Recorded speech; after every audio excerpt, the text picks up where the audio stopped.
Good evening and welcome back to the AfriCanadian Resource Center. Today we have a program for you that I definitely think you're going to love. We're going to be bringing you a Reiki Master, and we're going to do a bit of meditation, and we're going to talk about spirituality and healing and focusing on the African Canadian, obviously Black community. But overall, we just want to talk about the process of healing and what we need to do to get back to our natural essence. So that's what we're going to be bringing you in a minute. But first, as we do every evening, we have some news. We haven't been looking at COVID since we shut down here in Toronto and some parts of Ontario.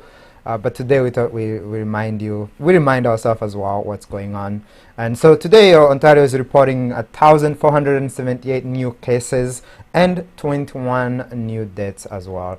Today Ford announced that the province will provide an extra 13.6 million to schools in hotspots area, meaning up to 175 new teachers can be hired if the board chooses. The province is also reporting that 70 more students were affected, for a total of 873 in the last 2 weeks. And since the school began, there has been an overall total of 2,673. Question is, why are students still going to school? That is what we're asking ourselves. Because if everything is shut down, why are we still sending our students to school? It does not make sense. But hey, the province, the government, maybe they know something we don't. But I don't see how young people should be going back to school, bringing that virus back home. If everything is shut down, shouldn't we shut down the school? Anyway, question, you tell me what you think. Another piece of news that we're looking at is a motion asking for the federal government to decriminalize a simple possession of illicit drug was passed anonymously by Vancouver City Council on Wednesday night. And Dr. Patricia Daly, Chief of Medical Health Officer of Vancouver Coastal Health, has said that decriminalization alone won't solve the drug crisis, but will complement the expanded harm reduction and treatment and retreatment services, including the province's Safe Supply program. This is obviously something, it's always good to see some of these measures being taken and just joining the 21st century for some of the policies that we have in place. Sometimes you wonder why they are passed or why they are available. And so making sure that these measures are lifted is good.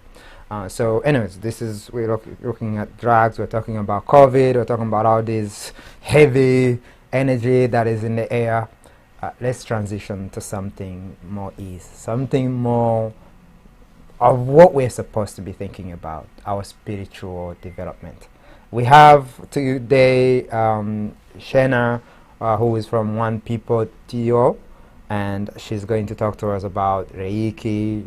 She also talks about astronomy, and also she does a lot on a lot of different pieces on spirituality that we're going to cover in the interview. But first, let's introduce you to Sheena.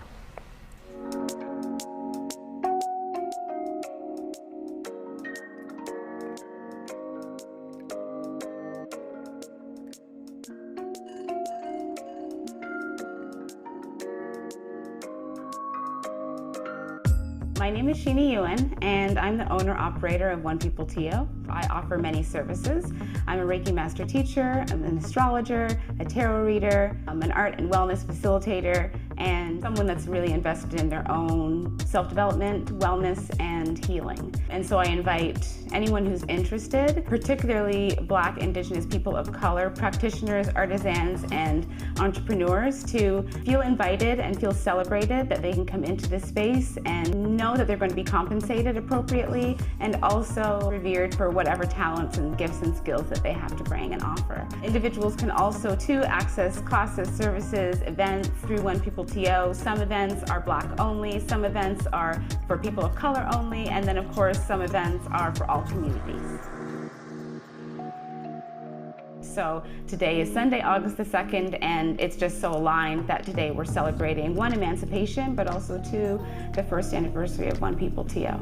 for Emancipation Grand Rising. We're going to start with an introduction and land acknowledgement, and then just move into music and mindfulness, yoga. At the end, we'll be dancing it out and celebrating our ancestors. Self-identified Black folks will be really asked to come into the center and really represent for and honor their ancestors, while everyone kind of like vibes and dances in place and supports their calling and worship and honoring of their ancestors. All right, Sheena, thank you so much for joining us here at the AfriCanadian Resource Center. We really appreciate you being with us, and definitely want to know more about your organization, One People Too, and you as well. Tell us more about who you are and what you do. Yes, so thanks so much for having me. My name is Sheena Ewan. I am the owner, founder of One People TO. The organization was birthed last year in July of 2019. So I'm an entrepreneur. I also technically have a full-time job, although I'm on a leave of absence. That's another conversation. And so through, the work that I do, which is considered spiritual, to me, it's actually more self-development, but the tools that I used are considered spiritual. So astrology, tarot, Reiki are really like my three mainstays. And I found it challenging, one, to find Black-owned spaces, first of all, and then just wellness spaces that would be, open to having this kind of work or, experience or facilitation. And then I think on top of that, when you are, a Black person, and then you're talking about spirituality on top of that, I think sometimes there comes like a sense of distrust, whether that's within our own community or from people that are external to our community. And so I ended up just really thinking there must be other people that are in the same situation, whether like they're massage therapists. Oftentimes I think people in our communities work out of our homes, which is, fine. However, particularly as things, increase and change, and now with COVID, we don't always want to invite people into our home. And so One People TO was born really to support Black, Indigenous people of color that are, on their entrepreneurship journey and want some support, whether it's a physical space or just, spiritual and personal support. And then, of course, I also offer my own personal services. So astrology, Reiki, tarot, mindfulness, meditation, individually and corporate as well.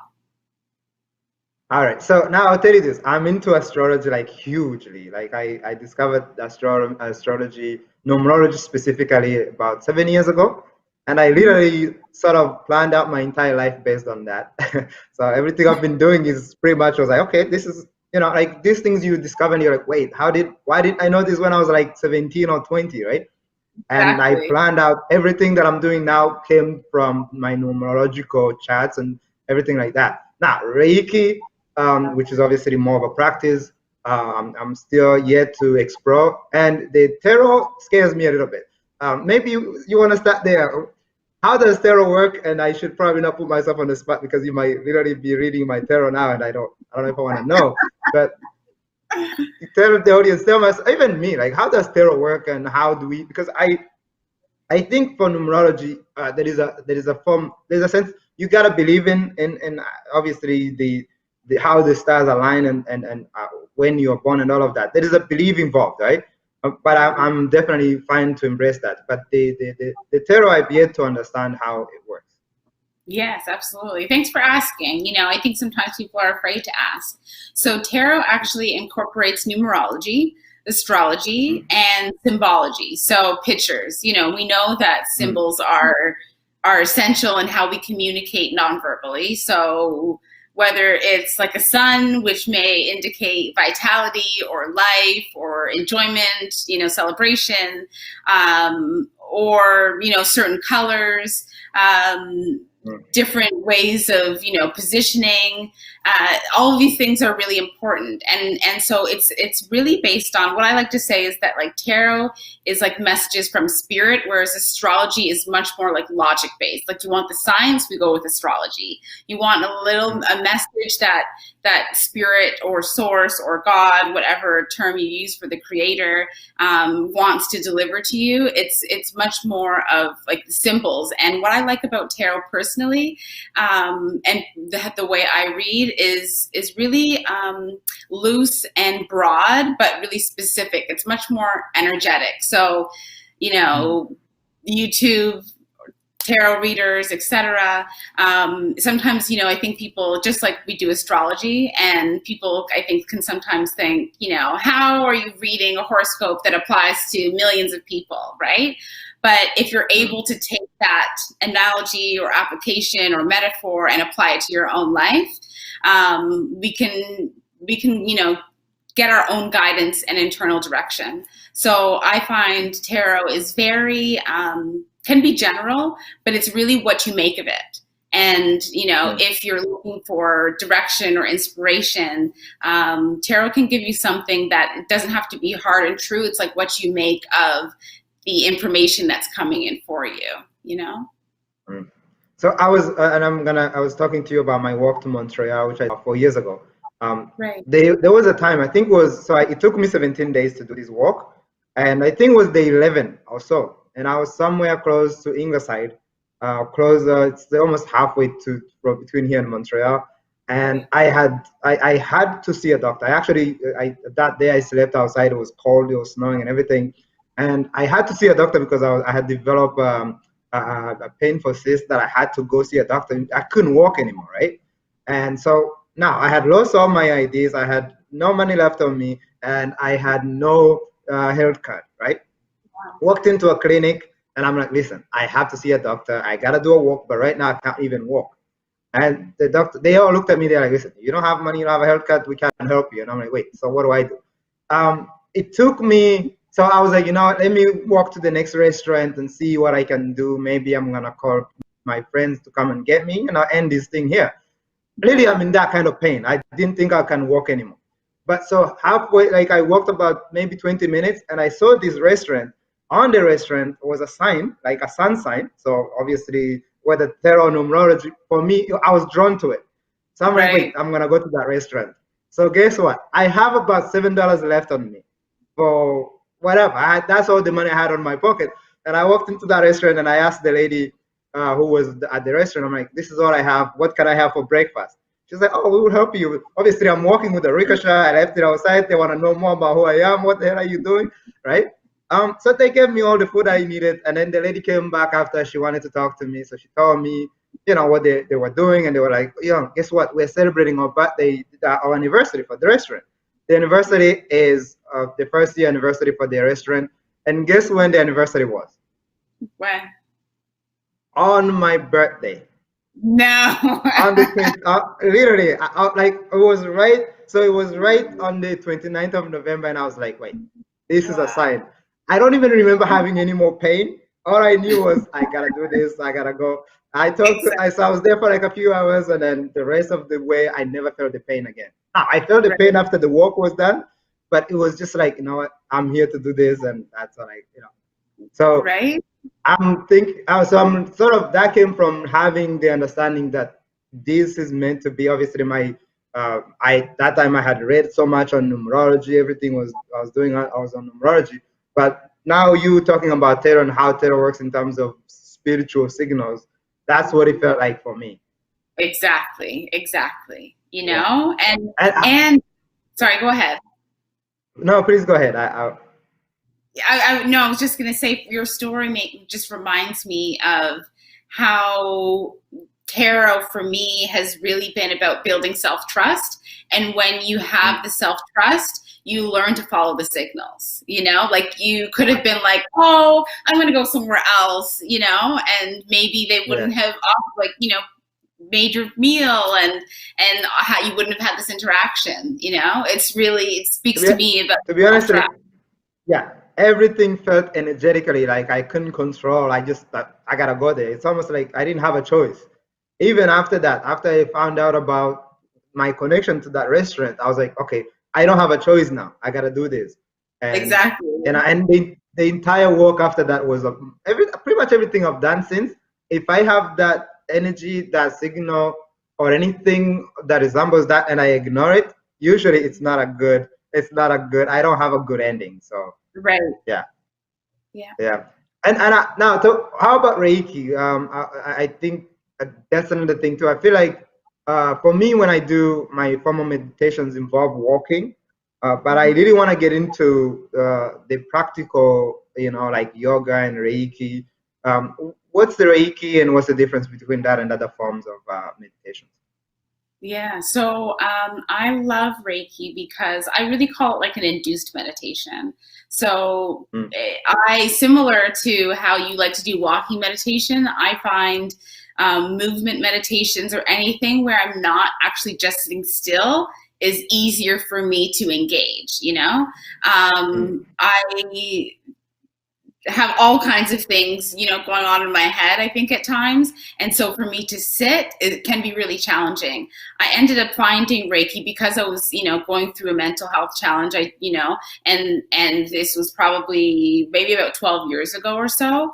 And I have, mm, I'm an advocate also of the traditional, medical model when it works. And if you've, mm, exhausted all of those avenues, or if you've looked into that, and you've tried that, which was what I had done, I felt like, no, I need more. And, sometimes when you're like, there's something I'm not getting at, and I don't even know what it is, but I need to do more research. And so I ended mm, up finding Reiki. And my first experience, to be honest, I didn't even know what Reiki was. Essentially, it's a laying on of hands. The facilitator is conducting energy from the universe, God, source energy through them to you. And I mm, call it induced meditation because the results really bring you into a trance state. And it's not something to be afraid of. It's really something that I think particularly as Black folks, we don't have the opportunity to deeply rest. I think we don't even really realize what it is or what it means or what it feels like mm, to really deeply rest. Because we're often like go, go, go, whether it's physically or in our mind. And Reiki mm, actually helps you to like pull yourself down almost, to the point mm, that you really enjoy this space of ultimately what it is, meditation, because you're still very alert and conscious and aware. But all of the things that cloud your mind kind of fall away, at least mm, for that period of time. And what I've mm, found and what I've learned over the years that I've been doing it is that I've actually learned to recondition my nervous system in a way that I wasn't really intending to do. I felt so peaceful in a way that I couldn't even remember the last time I felt peaceful. And so every time I would leave a section, I really just had this feeling of like, hold this feeling as long as you can hold on to it, And mm, then fast forward, I was like, I need to learn this for myself. And so that's kind of how the Reiki journey ended up happening. I will say the mm, majority of, tools that I use weren't for other people. It was something I learned for myself, for my own well-being.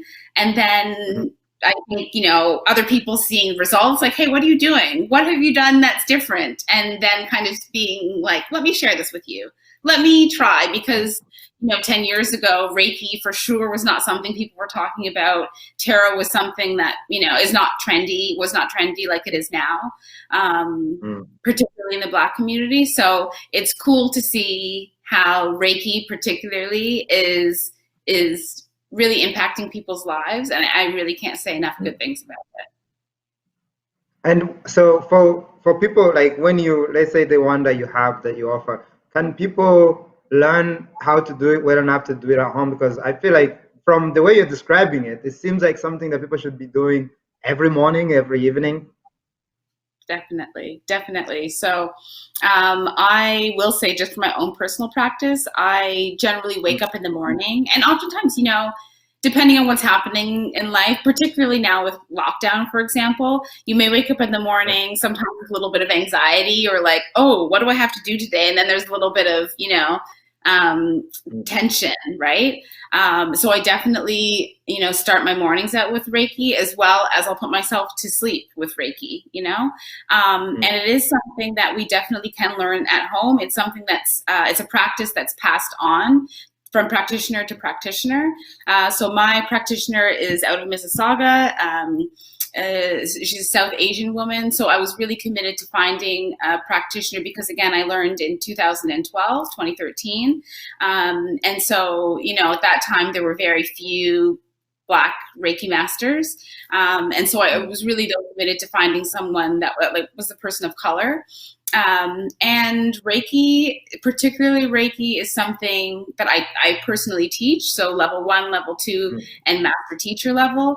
I think it's something that we all could really benefit from, even if it's just to practice on ourselves. And again, that's why I learned. For the times when, maybe we aren't into therapy or we don't have access to that. Perhaps everyone around us, we know right now, everyone is really feeling stressed or stretched in certain ways. And so increasing our self-reliance is so important. I can't express the importance of it. And Reiki is a tool that helps me to increase my own self-trust and resiliency, No, absolutely. And I think when you talk about Black people, obviously, for us, we're even focusing on African Canadians, like most recent immigrants, past, second, third generation.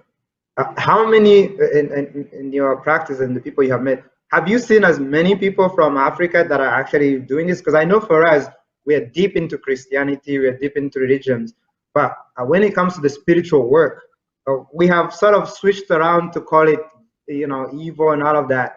Like, it's almost like we've been given this thing, cultural thing, religion, and we've given away the spiritual thing that we used to do. Do you see more of our people doing this?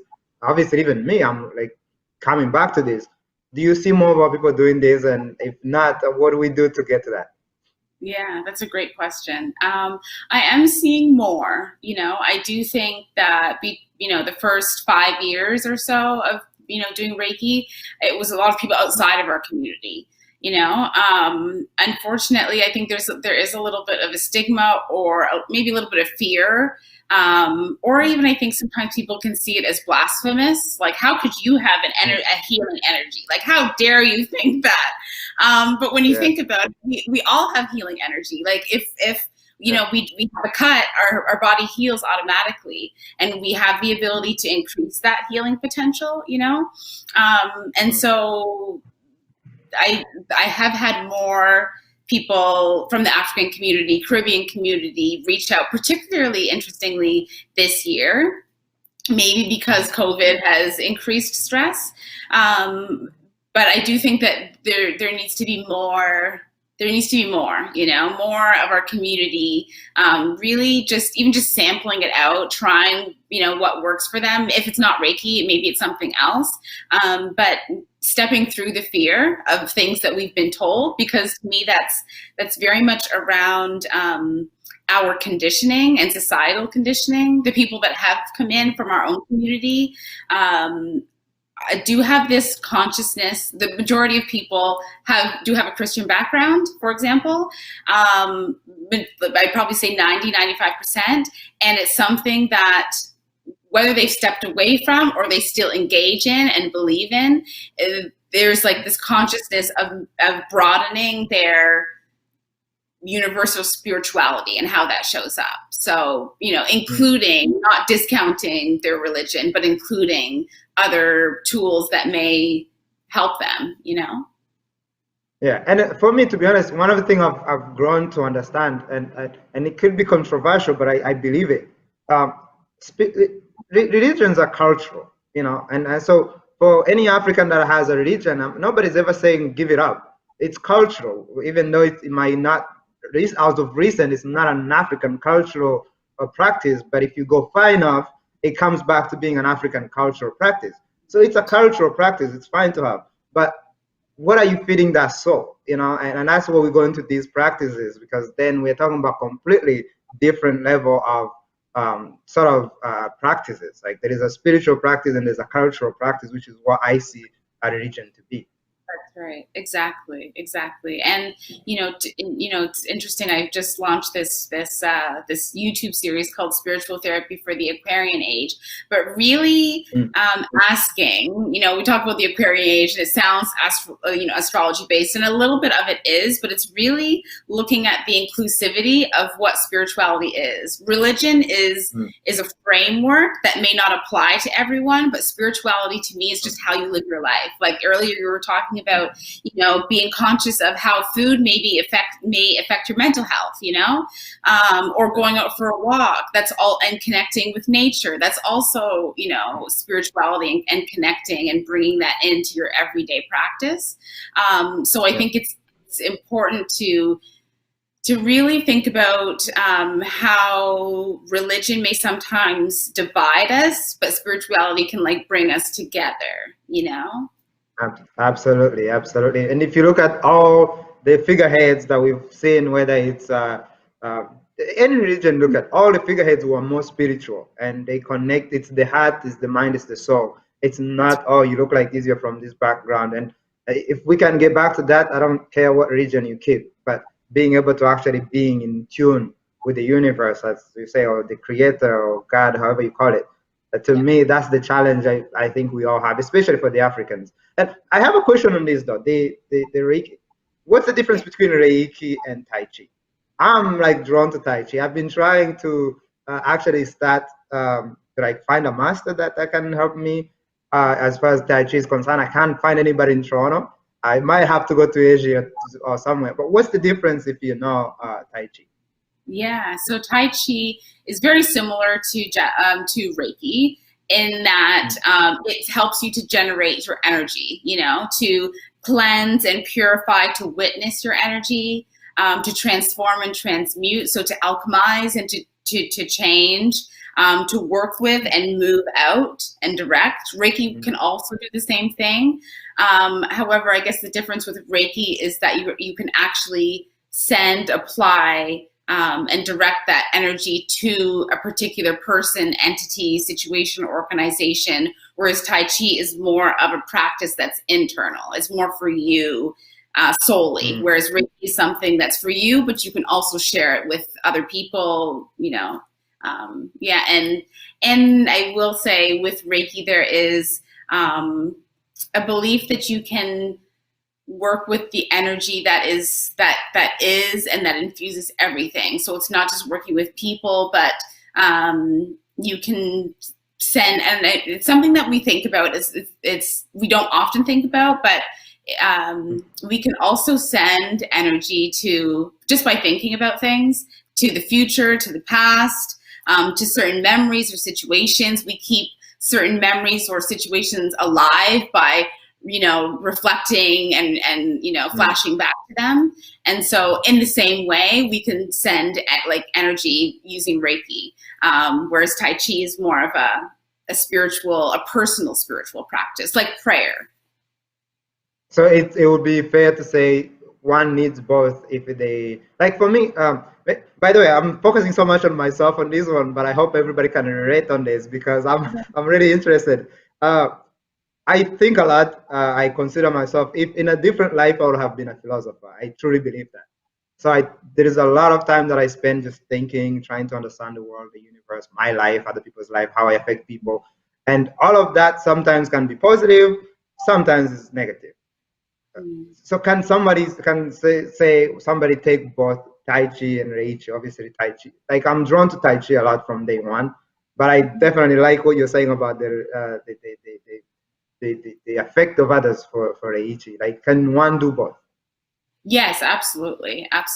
Again, Tai Chi is more of a personal practice. You can do it in community, but it would be like doing yoga. You're really going for yourself, You may feel other people's energy and feel inspired by being in community, but it's more of a personal practice. Reiki can also be a personal practice, but it's something that you can share and essentially, we avoid using the word treat, but work with other people in a way that can support them spiritually, emotionally, mentally. And so for you now, right, with One People Too, Are you accepting people in? What are you doing? And basically, how are you working to make this practice, I wouldn't say go viral, but in terms of actually getting to work with people, how do you, what's your day-to-day operations when it comes to these practices? Yeah, thanks for asking. So, the One People TO for Toronto, so One People TO or Toronto, Oh my is God. oh no, it's all good. I'm glad you asked, or you mentioned it, because now I can, because you're not the first person. I'm sure you won't be the last. Yeah. All right. And so yeah, so One People TO is really kind of a two-pronged approach. So we offer events and services, so sessions, Reiki sessions, tarot, astrology, like one-on-one sessions. We also offer group trainings, classes, like workshops, that sort of thing.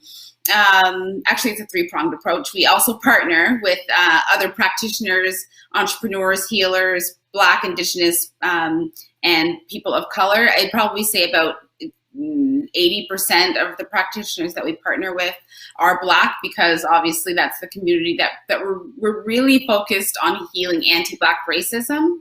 But the thing is that we can't just do that in a silo. I'm a firm believer of that. So anti-Black racism happens within our own community, but we know it happens externally too. And so I think it's important to bring in other communities and to foster conversation. So people can come in and get sessions or attend workshops. People can also partner with One People TO. And then one avenue too is to rent the space. So you can actually come in and rent the space. It's a boutique space. And I know with lockdown, it's a little bit challenging or difficult at times. But because we are a boutique space, the capacity is ideally about, right now, I think we're supposed to be meeting under 5 people. So the space is perfect for that. So I will say, for example, 2 weeks ago, I hosted a Reiki Master Teacher class, and I had a few people there. And so people, individuals, practitioners, photographers as well, can also rent the space. So, and One People TO is actually going to be launching their new website. Our new website, and so all of the services, the service memberships and the booking memberships will all be there for people to check out. No, that's amazing, especially hearing that you're partnering with a lot of Black organizations. Please put the Rwandan Canadian Healing Center on that list. We might not be, absolutely. We saw one of our goals, maybe I can give you a background. After that work that I did in Montreal, I came back and worked with members of the Rwandan community here in Toronto and across Canada. And we launched, we founded the Rwandan Canadian Healing Center. And our goal is to actually have a center, like an actual building. We are targeted within the next 10 years. We could get it a little sooner, hopefully. But also the idea is having all these forms of practices available, right? So we're not just talking about like mental health and PTSD healing, but also having these other forms of practices that people can use. Because from what you're saying, and I went through this as well. By the way, I never committed to any drug, so maybe I cheated a little bit. But most of the drugs that I was given, whether for depression or anxiety or anything, they just numbed me. So I would just be like, no, I can't do this. I can't do this for more than 2 weeks. I literally couldn't do it for a week. Give me something different. And I'll try it. Like, no, this doesn't work for me either. And so what are other ways people can actually heal? And I think obviously how you eat, because that's what helped me hugely, like eating the right foods, definitely being a vegan and knowing what it means to be a Black vegan. You can be eating tofu and say you're a vegan. Like all these things, right? So, but also including these kinds of practices. So absolutely, we don't have the capacity to run a full program yet, but put us on the list because we want to have these kinds of practices going down the road. Absolutely, I most definitely. That's amazing. So maybe my other question on this is, when you're working with these Black community organizations, first of all, how many of them are there, and at what level are they practicing? Yeah, so spiritual work. Yeah, so it depends really on what people would like to come in to do. And so whether that's yoga, for example, and so there are different tiers to the booking membership. So whether that's they just come in to rent the space, people can do that, or to actually physically partner together. But individuals from doing yoga, perhaps renting out the space to do their own Reiki. So I've taught practitioners, and then they also too come to use the space, as well as other organizations like. I have facilitated kind of like donation offerings through other organizations. So to support, Black Wellness Canada, for example, and just any like musicians as well, performers. I used to, before we were shut down or COVID happened, we were hosting like intimate music events. And so, offering opportunities for people. When we think about healing, it's not just, I've also gone through, the medication journey. It's not just, the medication. It's so much more than that. It's finding a community where you can go and sit and chat, and whether it's talking about music and mental health, or sexuality, or what food you ate and how you're nourishing yourself, all of this works together. It's interconnected and supports your wellness, Yeah. No, amazing. I think this is a chapter that the African community needs to revisit. I grew up Catholic, then became born again, and I tried a little bit of Islam, but so far the one thing that has remained true is being able to embrace the universal language of how do we actually live our life? What do we contribute? Who are we when we come face to face with other people? And if you read the Bible, if you read the Bhagavad Gita, or all these other different scriptures, there is that language. It's there. It's clear. Love, love, love, love. But it seems to actually live it is the difficult thing. And I think that's where Reiki, definitely all these forms of practice can help you to actually live the true essence of what love really means. That's exactly it. Exactly. And I think, it is so much of the practice. The faith is the practice, the spirituality is the practice, and being able to engage with people where you feel safe enough, particularly for the Black community, where we feel safe enough to engage and to show up no matter how we're feeling. I think it's really important in these days of good vibes only, that we just show up as we are. But by the way, I hate that. Sorry, I don't mean to cut you off, but I hate this. It's like everybody's like, oh no, I'm gonna cut you off because you're giving me bad energy. I'm like, yo, you're giving me bad energy by simply saying that too. But you know what I mean? Anyway, please continue. No, exactly. And it is really a reminder. The practice is a reminder that one, community is so essential. But also too, that we can find and reconnect to our spirituality. And it's really just a way to connect to our vital source, our life source energy, and ultimately everybody is love, and any incongruence with that is because there's something that just needs to be worked out. And oftentimes it's like a call to bolster your support system, and your community. So one thing I think we can probably both agree on is that the Black community, the African Canadian community, is just so rich with so much, so much like culture, but community itself, and having the opportunity to open up in conversation is really, I think, where we need to go next. So I love being here to talk about, just to, express more of what it is that we, from my perspective, what it is that we need, and more conversation is ultimately healing as well, Yeah. And I would definitely, I don't want to also sound like the love you find in the Black communities is the deepest that I've ever found. Like, we are welcoming. We are very welcoming. We are very loving. I think the problem, though, especially talk about mental health, which is another point that I think I can be controversial. I think we all, Black communities, whether you're Black, African, wherever you are in the world. We have a trauma, whether it's because of colonization, slavery, the wars we all go through. We have a trauma that makes us hate who we are. In turn, we hate anything that looks like us. Yeah. And so we love, if you notice, we love the world better than we love ourselves. That's right. We tend to love Caucasians more. We tend to love, like if you have friends that are Caucasians, we love that more than we love our own people. We love other people more than we love ourselves. And I'm saying that even myself, many times I've sort of identified those things.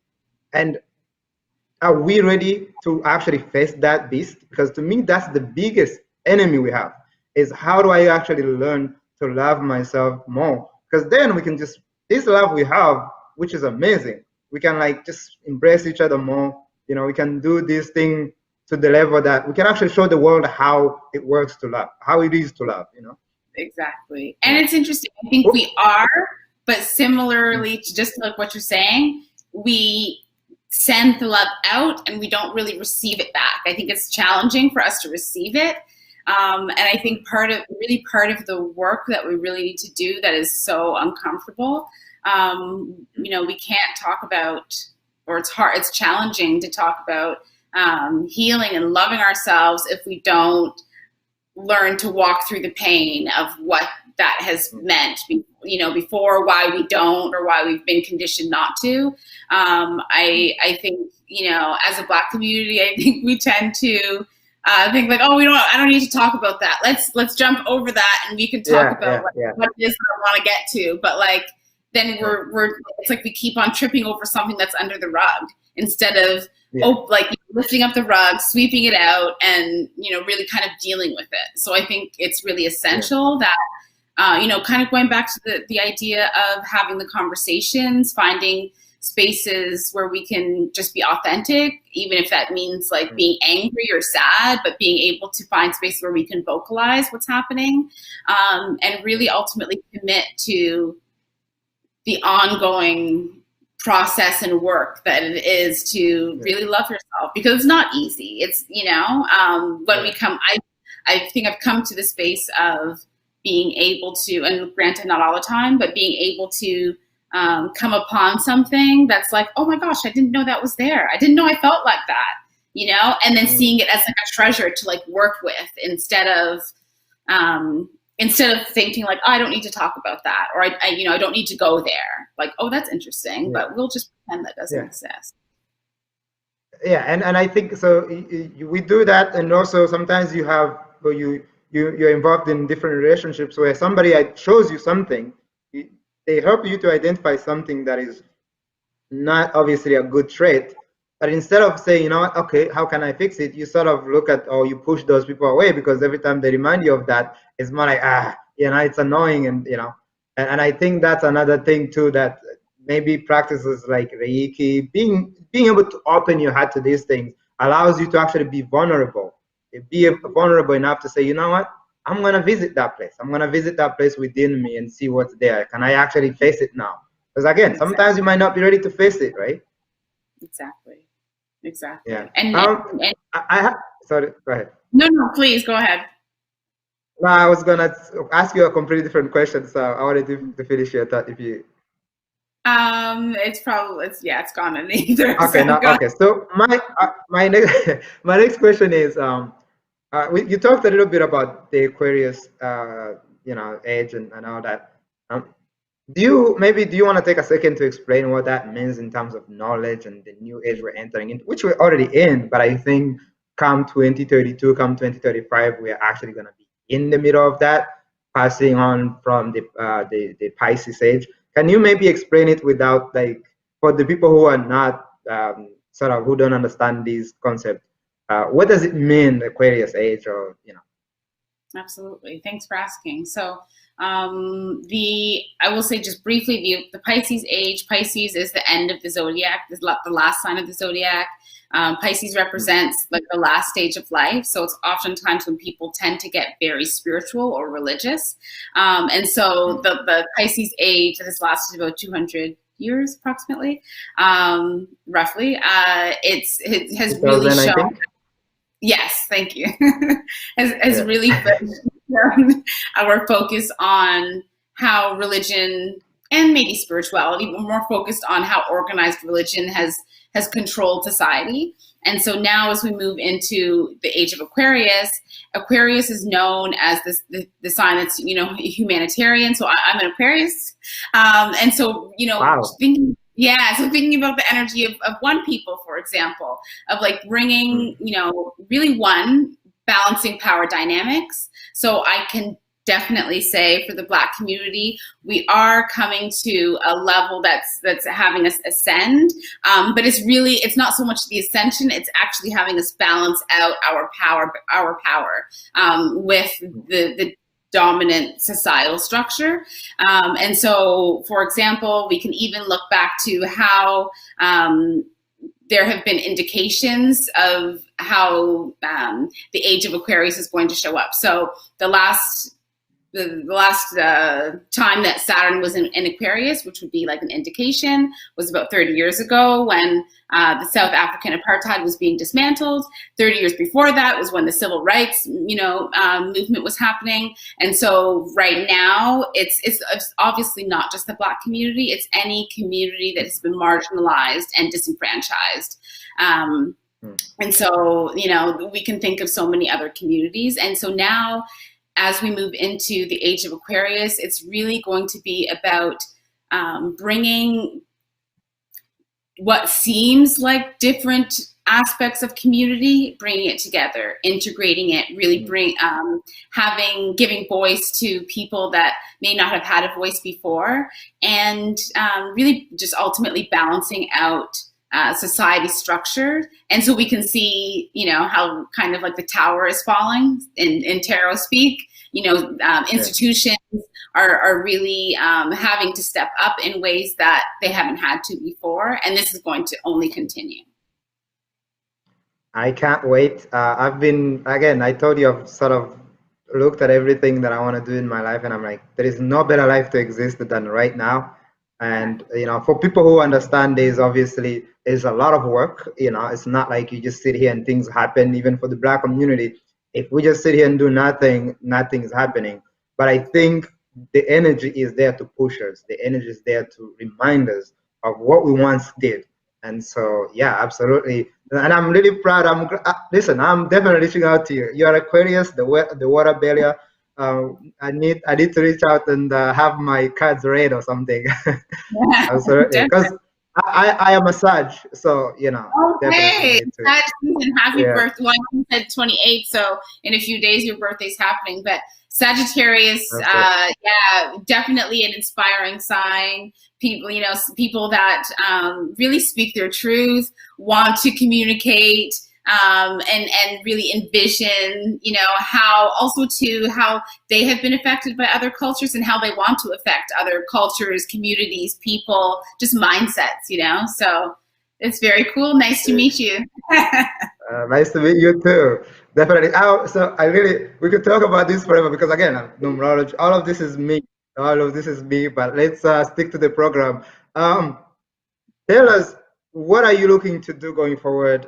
What do you hope to do to obviously help bring all of these changes to be? What is the one people to TO looking to do in the coming, let's say, whether it's the next year or in the next 10 years? Obviously, considering we've gone through COVID-19, I'm thinking a lot of what was planned might have been delayed. Who knows? Maybe you had an advantage because a lot of people I've been talking to, by the way, COVID has been a blessing in disguise. So maybe for you, it's been the same too. What are you looking to do going forward?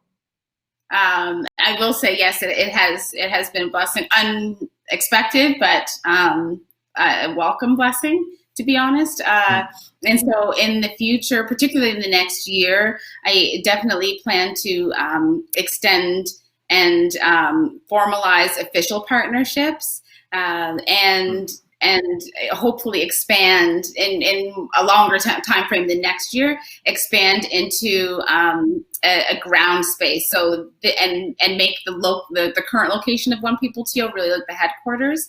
And so because we're on the third floor of a walk-up building, so it's not great for people with mobility issues.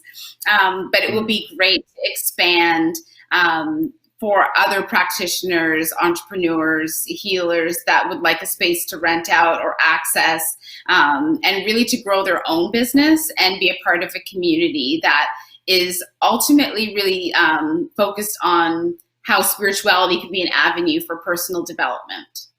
And I think as a Black community, we know that, but we don't really make the connection between spirituality and religion and our faith and how it sustains us. So I know for personally that my spirituality and faith has really bolstered my self-confidence to have a business. And I think, anyone that has a business can tell you the journey that you go on, around your personal value, your self-confidence. Yeah. So there is I'm excited. Lot of unknowns. Yeah, there is a lot of the unknowns that are involved in creating your own, whether it's for us, it's obviously I've been successful in bringing together this organization. A lot of it, there is just a lot of the unknowns. And if you don't have that faith, if you don't believe I can do this, no matter, some people will tell you, you can't do that, but you believe it. And usually that's what drives you to succeed. Obviously, like, again, with hard work and everything, but a lot of people work hard. Not a lot of people succeed. So that's spirituality is key. Is key, that's right. Yeah, you promised earlier, we were talking, you say you could do something for us. Can you do something? Please, take it away. Yes, I'd love to. Thank you. So what I'm going to do is actually just a brief meditation, guided meditation, that I'll also infuse with Reiki. So I'm just lighting a cinnamon stick here. So sometimes I'll use sage. A cinnamon, using a cinnamon stick is just easily accessible. Obviously, we can get them at the grocery store, and cinnamon is used for spirit, like, prosperity, abundance, cleansing. And so just clearing out the space with that. And I, as Reiki practitioner, I use my hands, one, to sense the energy, and then also to move the energy.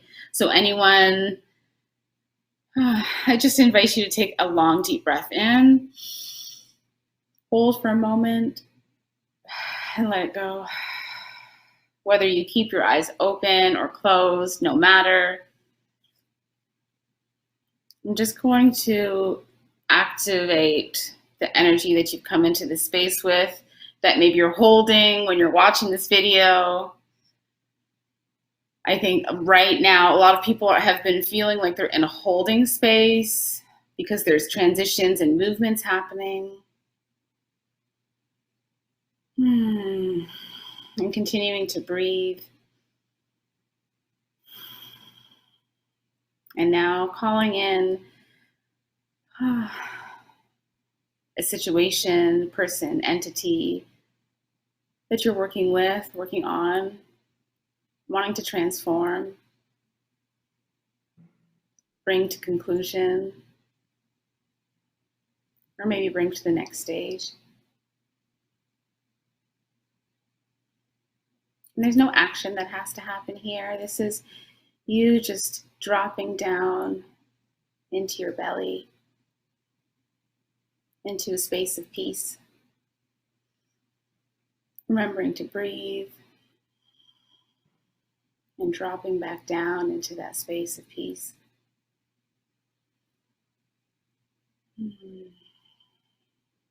And now witnessing you being in this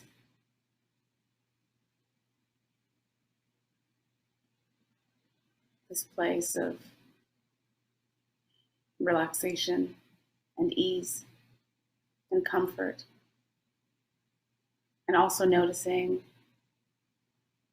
that this entity, spirit, person, relationship, job, career, next step or stage, you don't actually have to do anything with, just holding it and witnessing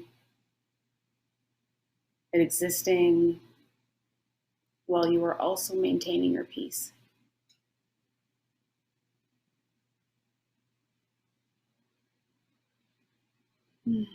Remembering to breathe, and maybe at this point, just acknowledging these few minutes of work that you've done. Doesn't feel like work. We're just focusing your energy here is all that you need to do. Focusing your energy on relaxation and ease.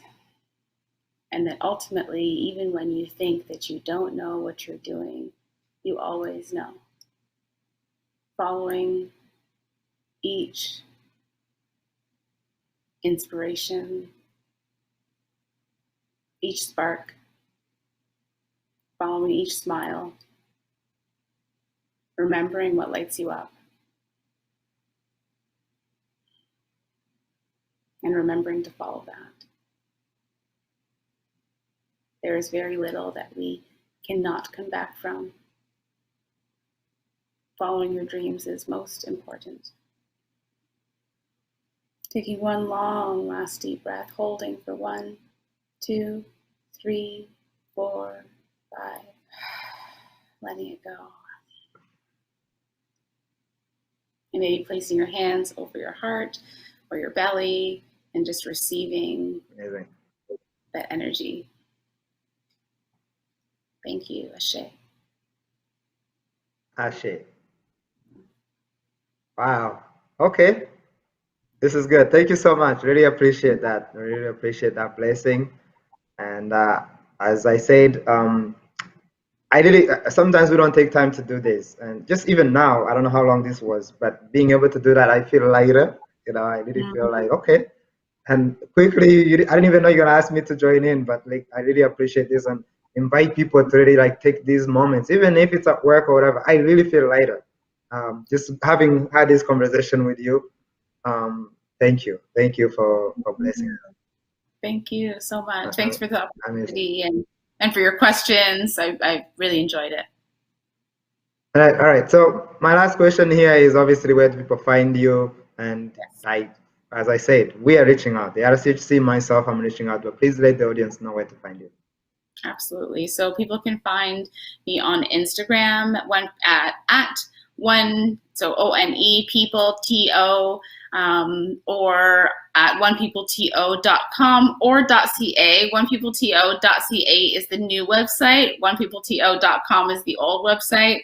We'll be merging everything together really soon, but I check out the onepeopleto.ca website for like the new events, happenings, booking memberships, service memberships, and all of that good stuff.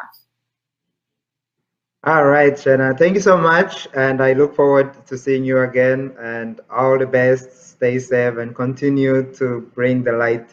We need this more than ever. Thank you so much. Thanks for this opportunity. All right, have a good one. You too.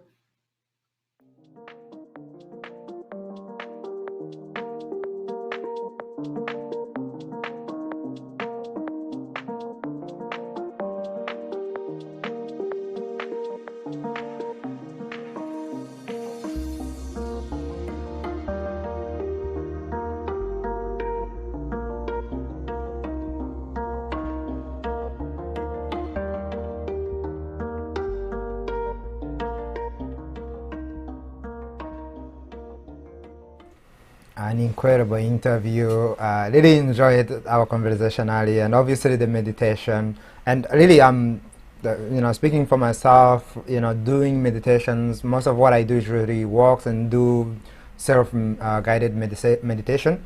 But also, I want to get into this Reiki, Tai Chi for sure. I want to master Tai Chi, and so why not start here? So for those of you who are interested in learning more about personal development, spirituality, please reach out and talk to people at One People TO, and really let's see how we can actually go back to these spiritual journeys. Because I feel like we're doing everything, we're trying to rebuild everything. Let's also rebuild the spiritual parts individually, but also as a community. So that's why we wanted to bring you our guest earlier today. And we really thank you, Sheena, for being with us. And we wish you all the best, and we'll be connecting with you soon, as we promised. I want to end this program today by taking you back to my journey from Toronto to Montreal, as we have been doing over the last few days, and also for the rest of this program until December 15th. We're going to be showing you some of the challenges that I went through, remind you why we did the work, obviously, and talk about those little bits of challenges that we face day to day.